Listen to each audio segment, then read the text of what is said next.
صلو علیہ صلاۃ و سلام علیک یا رسول اللہ صلی اللہ تعالی علیہ وسلم۔ بڑا عظیم الشان دو واقعات آپ کے سامنے رکھ کر کے اپنی بات کو ختم کرتا ہوں۔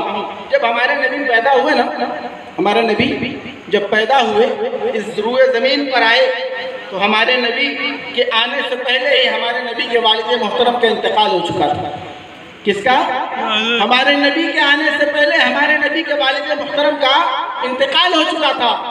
جناب آمنہ کی گود میں جب ہمارے سرکار آتے ہیں تو آمنہ سوچتی ہیں کہ آج اگر میرے شوہر نامدار اگر عبداللہ موجود ہوتے تو میرے مصطفیٰ کے لیے بہترین کھلونے لاتے، میرے مصطفیٰ کے لیے بہترین دل بہلانے والی چیزوں کو لاتے۔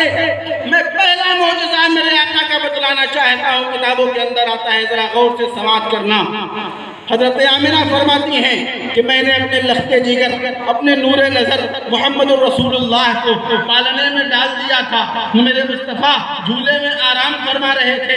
ہاں، کیا آواز آتی ہے باہر سے کہ بھاگو کوئی زلزلہ آنے والا ہے، جلدی جلدی اپنے گھروں میں جاؤ، محفوظ مقامات پر جاؤ کیونکہ زلزلہ آنے والا ہے۔ آمنہ پوچھتی ہے کیسا زلزلہ آئے گا؟ لوگ بیان کرتے ہیں کہ دیکھو چاند کبھی پچھم جاتا ہے، کبھی پورب جاتا ہے، کبھی اتر جاتا ہے، کبھی دکھن جاتا ہے۔ چاند اس سے پہلے آسمان میں گردش نہیں کر رہا تھا، گھوم نہیں رہا تھا۔ آج پتہ نہیں کیا معاملہ ہے، چاند آسمان میں گھوم رہا ہے، گردش کر رہا ہے۔ جناب آمنہ بے قرار ہوتی ہیں اور بے قراری کے عالم میں میرے مصطفیٰ کے جانب پڑھتی ہیں اور کہتی ہیں کہ پہلے اپنے بیٹے کو اٹھا لیا جائے، اس کے بعد چلا جائے گا محفوظ مقام پہ۔ کتابوں میں آتا ہے جب جناب آمنہ رضی اللہ تعالی عنہا جب میرے آقا کے قریب پہنچتی ہیں تو معاملہ کیا دیکھتی ہیں؟ ان کی نگاہیں دنگ رہ جاتی ہیں۔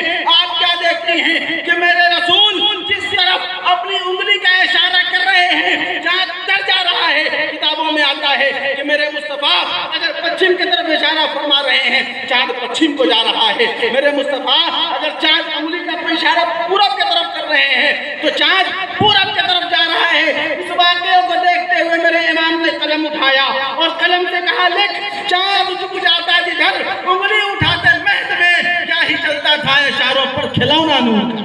سبحان اللہ سبحان اللہ۔ بھائیوں، اللہ رب العزت نے پیغام دے دیا، او دنیا والوں سن لو، جب تمہارے گھر بچہ پیدا ہوتا ہے، تمہارا بچہ عام بچہ ہوتا ہے، تم عام کھلونا دیتے ہو، میرا حبیب کمال ہے، میں اسے کمال کا کھلونا عطا فرماؤں۔ سبحان ہمارے گھروں میں بچے عام پیدا ہوتے ہیں، عام کھلونے دیے جاتے ہیں، میرے محبوب کمال پیدا ہوئے تھے، اللہ نے کمال کا کھلونا عطا ہے کہ نہیں ہے؟ بے شک۔ میرے بھائیوں، اللہ رب العزت نے جناب محمد رسول اللہ کو اتنا بڑا مقام اور منصب عطا فرمایا ہے کہ اگر پوری رات بات کی جائے میرے آقا کے منصب، میرے آقا کے مقام، میرے آقا کے مرتبے کا ایک ذرہ بھی بیان نہیں کیا جا سکتا اور پوری کی پوری رات ختم۔ بس آخری بات کر کے بات کو ختم کرتا ہوں کہ اگر نبی سے محبت کر لی جائے، بس آخری بات غور کے ساتھ سن لیں، بات ختم۔ اگر نبی کے ساتھ محبت کر لیا جائے واضحانہ انداز سے تو ہمارا مرتبہ زمین سے اٹھ کر کے آسمان کے بلندیوں پہ چلا جائے گا۔ سماعت کریں کیسے ہوتا ہے یہ معاملہ۔ ایک تاریخ میں نام آتا ہے جناب بلال کا۔ کس کا نام آتا ہے؟ جناب بلال رضی اللہ تعالی عنہ۔ آپ ایسے صحابی ہیں جن کو مسجد نبوی کا مؤذن بنایا گیا ہے۔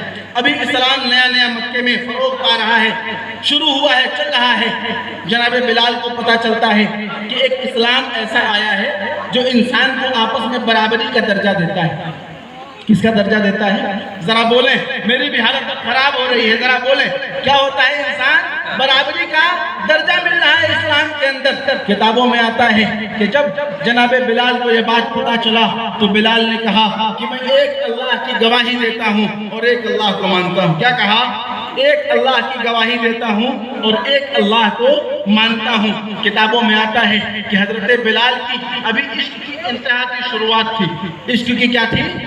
شروعات تھی، ابھی تو سیڑھی پہ قدم رکھ رہے تھے، عشق کے مقام پہ جانے کے لیے سیڑھی پہ قدم رکھ رہے تھے۔ کتابوں میں آتا ہے کہ حضرت بلال کو جب یہ آپ نے اسلام کو قبول کر لیا نا تو بلال کسی کے غلام تھے، تو آپ کے مالکوں نے کیا کیا؟ آپ کے اوپر کوڑے مارے اور پوچھے چھوڑو دین اسلام کو چھوڑ رہے ہو یا نہیں؟ بلال نے کہا کہ نہیں، جان تو چھوڑ دوں گا لیکن اسلام کا دامن نہیں چھوڑوں گا۔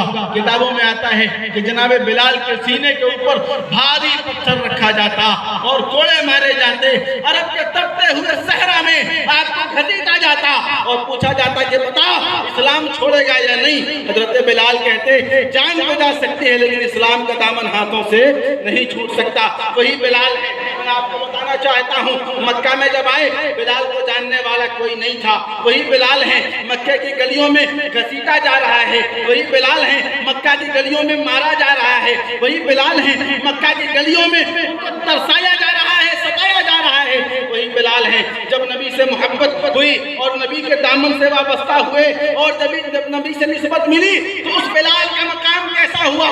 کتابوں میں آتا ہے کہ وہی بلال ہیں ان کو مسجد نبوی کا مؤذن بنایا گیا، اور مؤذن بھی کوئی عام مؤذن نہیں، سماعت کرنا۔ جب اسلام بالکل غالب ہو چکا اور اسلام کی حکومت قائم ہو گئی تو جناب بلال مؤذن تھے۔ صحابہ نے ایک شکایت کی میرے آقا کے پاس، کہا اے آقا بلال جو مؤذن ہے نا وہ اذان دیتے ہیں تو ان کی زبان میں لکنت ہے، کیا ہے زبان میں؟ کیا ہے؟ لکنت۔ لکنت کہتے ہیں توتلا پن کو، ہلکی سی توتلا سی جس کی زبان ہوتی ہے نا بالکل ذرا سی چپک جاتی ہے بولنے میں، اس کو لکنت کہتے ہیں۔ صحابہ نے کہا یا رسول اللہ بلال کی زبان میں لکنت ہے اور جب یہ اذان دیتے ہیں تو الفاظ صحیح نہیں ادا ہو پاتے ہیں۔ اسلام کے اس دامن وسیع میں بہت سے ایسے لوگ ہیں ہے نا جو بلال سے بہتر اذان دے سکتے ہیں۔ جب میرے آقا نے یہ سنا تو میرے مصطفیٰ کو تکلیف ہوئی، کہا کہ میرے سامنے یہ بات کر رہے ہو، میرے بلال کے سامنے جب یہ بات کرو گے تو بلال کو کتنی تکلیف ہوگی۔ کتابوں میں آتا ہے صحابہ نے مشورہ کیا کہ حضور مؤذن کو بدلا جائے، مؤذن کو چینج کیا جائے، کیونکہ بلال کے زبان سے الفاظ صحیح ادا نہیں ہوتے۔ سب بلال کی لکنت دیکھ رہے تھے اور میرے آقا بلال کی قربانی دیکھ رہے تھے۔ یہ وہی بلال ہے آج لکنت دیکھ رہے ہو۔ بلال نے اسلام کے لیے کوڑے کھائے ہیں، بلال نے اسلام کے لیے پتھر برداشت کیا ہے۔ صحابہ نے کہا کہ فجر کی اذان جو ہے بلال نہیں دیں گے بلکہ دوسرا مؤذن دے گا۔ غور کریے گا، صحابہ نے کہا کہ اذان جو ہے فجر کی اذان بلال نہیں دوسرے مؤذن دیں گے۔ بات طے ہو گئی مشورے سے۔ جب صبح کا وقت ہوتا ہے دوسرا مؤذن آتا ہے، خدا کی قسم جب یہ واقعات پڑھے جاتے ہیں انسان کا سینہ بالکل باغ ہو جاتا ہے کہ اللہ رب العزت نے ہمیں کتنا بڑا مرتبہ دیا ہے، امت رسول میں پیدا فرمایا ہے۔ ذرا غور کرنا کہ بلال کو پتا چلا کہ آج مجھے اذان نہیں دینا ہے، اذان دوسرا مؤذن دے گا۔ کتابوں میں آتا ہے دوسرا مؤذن آتا ہے، اذان کے لیے کھڑا ہوتا ہے اور اللہ اکبر کی صدائیں بلند فرما دیتا ہے۔ اذان ہونے کے بہت دیر کے بعد کیا ہوتا ہے کہ صبح نہیں ہوتی۔ نعرے تکبیر، نعرے رسالت یا رسول اللہ۔ کیا ہوتا ہے کہ صبح نہیں ہوتی، دوسری بار اذان دی جاتی ہے، دوسری بار بھی اذان دینے کے کچھ دیر کا انتظار کیا جاتا ہے، صبح نہیں ہوتی۔ کتابوں میں آتا ہے کہ 3 بار اذان دیا جاتا ہے اور اذان دینے کے تیسرے وقت میں مطلب جو اذان دے دیا جاتا ہے اس کے بعد بھی صبح کی سفیدی نمودار نہیں ہوتی۔ اللہ رب العزت نے جبرائیل کو اتارا اور جا کر کے کہا کہ اے جبرائیل جاؤ اور میرے حبیب مصطفیٰ کریم صلی اللہ علیہ وسلم سے کہہ دینا کہ جب تک بلال کی آواز اس دنیا کے کانوں میں نہیں جائے گی تب تک اللہ رب العزت صبح کی سفیدی کو آنے کی اجازت نہیں عطا فرمائے۔ سبحان اللہ۔ کتابوں میں آتا ہے کہ 3 بار صحابہ نے اذان دی لیکن ایک بار بھی صبح کی سفیدی نہیں آئی۔ آخر میں جب تھک گئے پریشان ہو گئے اللہ کے رسول کے حضور میں آئے، کہا آقا کیا ماجرا ہے؟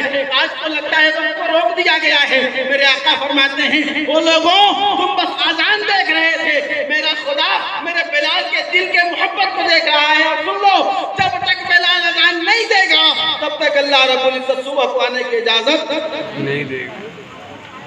کتابوں میں آتا ہے کہ بعد میں جناب بلال سے کہا گیا ہے بلال جا اذان دے۔ کتابوں میں آتا ہے کہ بلال روتے ہوئے گئے اور کہے یا رسول اللہ آپ کا کرم عظیم الشان کرم ہے، آپ کا رحم عظیم الشان رحم ہے، لہذا جبرائیل جاتے ہیں اور جانے کے بعد جب اذان دیتے ہیں تو اللہ تبارک و تعالی صبح کو آنے کی اجازت عطا فرماتے ہیں۔ وہی بلال تھے نا، بلال کو اسلام نے کہاں سے کہاں پہنچا دیا. وہی بلال ہے مکہ میں گھسیٹے جا رہے تھے, وہی بلال ہے مکہ میں مارے جا رہے تھے, وہی بلال ہے مکہ میں سینے پہ پتھر رکھا گیا تھا. آج وہ اس بلال کا مقام اتنا ہے کہ جب تک بلال اذان نہیں دے گا تب تک اللہ صبح کو آنے کی اجازت نہیں دے گا. میں پوچھنا چاہتا ہوں کہ بلال کے غلام کو زمین سے اٹھا کر کے اوضے سریا تک پہنچانے والا کون ہے؟ اس مذہب کا نام مذہب اسلام ہے. نعرہ تکبیر اللہ اکبر نعرہ یا رسول اللہ مسلک اعلیٰ زندہ باد. اس مسلک کا اس مذہب کا نام مذہب اسلام ہے. میرے بھائیوں فخر کرو, شکر ادا کرو اللہ رب العزت کا کہ اللہ رب العزت نے ہمیں مذہب اسلام جیسی حقانیت والی مذہب عطا فرمایا ہے. اور نبیوں میں سب سے اعلیٰ جس نبی کا مرتبہ ہے اس نبی کی امت نے ہمیں پیدا فرمایا ہے.